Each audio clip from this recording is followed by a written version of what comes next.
Salut l'équipe, bienvenue à ceux qui me suivent. Merci pour les nouveaux abonnés, pour les personnes qui ont pensé à liker la vidéo, pour les personnes qui ont pensé à partager le contenu. Si vous aimez ce que je fais, si vous comptez me soutenir, continuez de vous abonner, continuez de liker, de partager la vidéo. Ici, on parle du Barça d'un œil totalement ordinaire. Je suis pas un spécialiste en football, je suis pas un footballeur, je suis pas Zidane sur le terrain, mais on parle du foot, on parle du FC Barcelone en particulier, du football en général. Alors si tu aimes, j'ai une seule chose à te dire, voilà. Come on. Come on, come on, come on, viens avec moi, suis-moi, on commence maintenant.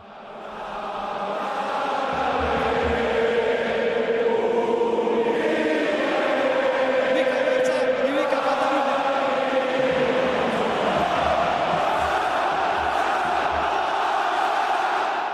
Alors, Barça-Grenade, franchement, on a joué contre le Bayern, on s'est fait manger, on s'est fait bouffer tout cru. Moi, ce que j'attends de cette équipe, c'est qu'elle nous montre de la personnalité. Et non seulement les joueurs sur le terrain, mais j'aimerais aussi voir que l'entraîneur, je voudrais que Coman nous montre qu'il y a de la personnalité. J'aimerais que Coman nous montre que c'est un... Je sais pas si vous remarquez, mais moi j'ai remarqué que Coman, il a l'air de quelqu'un qui est confiant et tout ça, qui est sûr de lui, qui sait ce qu'il fait, alors qu'il nous montre qu'il est sûr de lui et qu'il fasse jouer des joueurs qui en valent la peine. Parce que perso, faire jouer Alba, je sais pas, je l'ai déjà dit dans ma précédente vidéo, je vais la mettre peut-être là, sinon tu pourras toujours aller fouiller dans la playlist. Faire jouer Alba, franchement, je sais pas. Faire jouer Roberto, franchement, je sais pas. Donc, moi, ce que j'attends de cette équipe, c'est qu'elle nous montre du caractère. Je voudrais que l'entraîneur aussi nous montre qu'il y a de quoi faire. Parce que le gars, selon ce que j'ai lu dans la presse, le gars, il aurait que 3 matchs pour changer la donne, pour voir un peu la perspective d'avenir, en fait, en attendant les blessés. Mais personnellement, pour moi, c'est pas une excuse. Parce que les blessés, ok, ne sont pas là. Franchement, t'as beau jouer avec 11 mômes, avec des enfants, des joueurs de la B. Le problème, ce n'est pas les blessés, en fait, les joueurs qui sont là ou pas. Pour moi, le problème, c'est qu'il faut donner à l'effectif, aux joueurs des directives. Il faut leur donner un cadre, un cercle, une manière de jouer. Il faut leur imputer, leur inculquer, pas leur imputer, désolé, mais leur inculquer une manière de jouer. C'est ça un coach en fait. Et même quand on n'a pas le ballon, c'est clair qu'on n'aurait pas eu le ballon. Tous les youtubeurs et tous les spécialistes, les analystes sur Twitter, partout, savaient qu'on n'aurait pas le ballon contre le Bayern. Donc il fallait organiser le jeu autrement pour que l'équipe tourne correctement. Mais ça n'a pas été le cas, donc j'espère que Coman va changer des choses. Et personnellement, j'aimerais voir des changements déjà dans l'équipe type. Franchement, dans l'équipe, le 11 titulaire. S'il y a des changements là, déjà, vous voyez, ça donne un peu de confiance quand tu regardes l'équipe, tu te dis, ah ben ça va aller. Mais quand tu vois déjà Alba, patati patata, tu vois Roberto, franchement, on n'a pas confiance. Et j'ai ouï dire dans la presse, sur les réseaux que Coman sentirait bien Roberto. Mais qu'est-ce que ça veut dire? Parce que Alba, il est blessé, Dest à gauche, il mettrait Dest à gauche et Roberto à droite. Mais franchement, et j'ai aussi lu que Roberto, il espère retrouver sa place au milieu de terrain. Pedri blessé, mettre Roberto, franchement, si Roberto se pointe là, je pense qu'il y a autre chose. Il faudra vraiment parler d'autre chose, parler d'un autre entraîneur ou parce que franchement, si Coman se barre, je suis content. Mais ça dépend qui vient. En ce moment, d'un autre côté, si se barre, qui en prend à côté? En ce moment, en plein milieu de la saison, casser Coman pour mettre un autre entraîneur qui aura un autre esprit, puis le président devra lui imposer, non, je veux que Ansu Fati joue, je veux que Pedri joue, je veux parce que c'est l'avenir du club. Et si l'entraîneur n'a pas ce point de vue-là, qu'est-ce qu'on fait? Un joueur aussi têtu, je trouve que Coman, ça va. Mais un joueur comme Guardiola, qu'est-ce que je raconte, un joueur, excusez-moi, un entraîneur comme Guardiola, têtu, mais têtu, qui fait ce qu'il veut. C'est comme ça que Guardiola était. Guardiola, quand il arrive, il dit, Eto, merci, tu donnes le 9, tu passes, tu fais ça, tu fais ça. Il dit ça. Imaginez on chope un entraîneur comme ça qui veut imposer sa philosophie de jeu. Mais comment on fait? Donc, pour moi, je suis pour qu'on change d'entraîneur, mais en ce moment, je ne sais pas si c'est la bonne chose. Mais on sera peut-être obligé de le faire en fonction de ce qui arrivera pendant le match de Grenade. Donc, moi, personnellement, j'aimerais partir avec une défense à 3. J'ai mon plan avec moi, une défense à 3. Moi, sérieusement, je opte pour Araujo comme Araujo au milieu. Je vous mettrai, d'ailleurs, je vous mets la compo, vous allez voir avec moi, Araujo, Eric Garcia, Mingueza, comme vous voyez.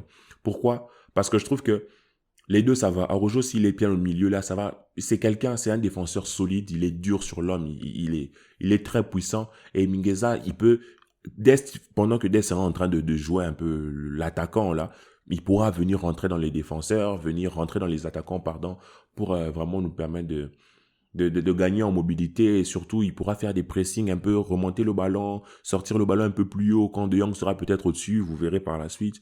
Donc voilà, ensuite je mets au milieu de terrain Busquets et De Jong. Là, ça donne l'impression que c'est un double pivot, mais en fait, Busquets jouerait un peu en 6 comme il joue d'habitude, avec De Jong juste au-dessus. Et vous voyez, j'ai mis Coutinho. Pourquoi? Moi, je pense que Coutinho doit jouer ce match parce que c'est Grenade, certes. C'est contre eux qu'on perd le. Si je me souviens bien, c'est contre eux qu'on perd le titre l'année passée. Mais d'un autre côté, c'est pas le Bayern non plus. Donc, si on attend que les petits matchs pour faire jouer Coutinho, on n'a qu'à aller chercher des équipes en deuxième division. Sinon, Grenade, pour moi, ça va pour Coutinho. Il peut jouer, je pense, 70 minutes et puis sortir. Là, j'ai mis juste en dessous de son nom Gavi. J'aimerais bien voir Gavi. J'aimerais bien voir Ricky aussi, mais franchement, je pense pas que Coman mettra Ricky. Je ne sais pas quel problème ils ont. Donc, je pense Coutinho devra commencer ce match et mettre Baldé. Franchement, Baldé, il est entré contre le Bayern. J'étais content. On perdait. Mais j'étais content parce que je me suis dit, le gars, il a quelque chose, il veut montrer quelque chose. Il a de l'ambition, il faisait des trucs, il faisait des courses, il perdait le ballon. Mais c'est la jeunesse, on sentait cette fougue-là et tout. Donc, je cherchais des vidéos de Daniel Alves à 17 ans. Il n'était pas aussi sage que maintenant, mais on a bien dû le mettre quelque part. Donc, mettre Dest à gauche, sachant qu'il peut jouer à droite, pour mettre Roberto à droite, franchement, j'espère. Coman l'a dit en conférence de presse, il a dit oui, c'est vrai, il aimerait compter sur les jeunes, mais il ne peut pas mettre 6 jeunes à la fois. On est d'accord, il ne va pas mettre 6 jeunes à la fois. Mais je pense Araujo a passé ce stade de jeune. C'est le meilleur défenseur du club. Mingueza, c'est vrai, c'est un jeune, mais il a aussi montré plus de choses que l'anglais. Eric Garcia, je pense aussi, il montre plus de stabilité, de fiabilité dans la relance que Piqué, que l'anglais, quoi. Et l'anglais, franchement, c'est pas l'assurance de risque. Donc moi, je partirais avec un milieu à 5 comme ça. Busquets, De Jong, Baldé, Coutinho et Dest. Et au-dessus, là, 2 attaquants. Depay un peu reculé et Luc De Jong. Parce que je pense qu'on aura sûrement la possession de balle. Mais le problème ne va pas être la possession de balle, mais ça va être comment finir les actions. Parce que il faudra compter sur un Coutinho qui peut très bien organiser le jeu, sur un Depay qui peut peut-être combiner avec Baldé d'un côté, mais du côté de Dest, qui combinerait avec Dest? De Jong. Voilà, c'est ça que je vous disais.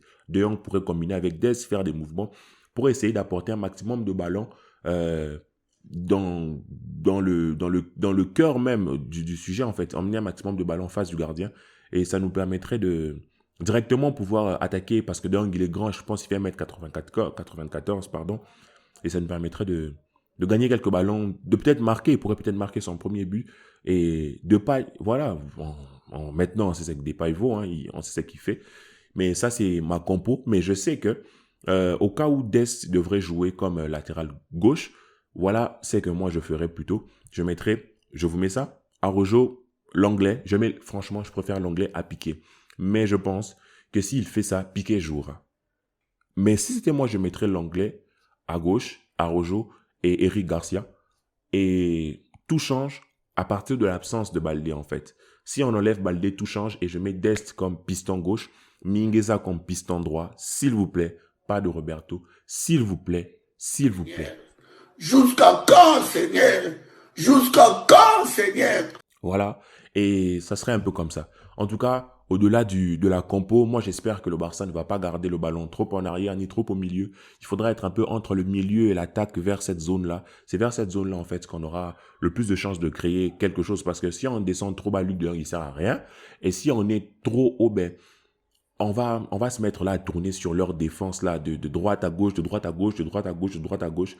Et concrètement, on pourra peut-être pas atteindre le but. Il faudra compter sur une frappe enroulée de Depay ou de Coutinho, mais le football ne fonctionne pas que comme ça. Donc moi, j'aimerais que l'on ait un football ouvert, que l'on ait une équipe ouverte qui aime jouer, qui va jouer Grenade en l'occurrence, et qu'en face, que l'on puisse se permettre de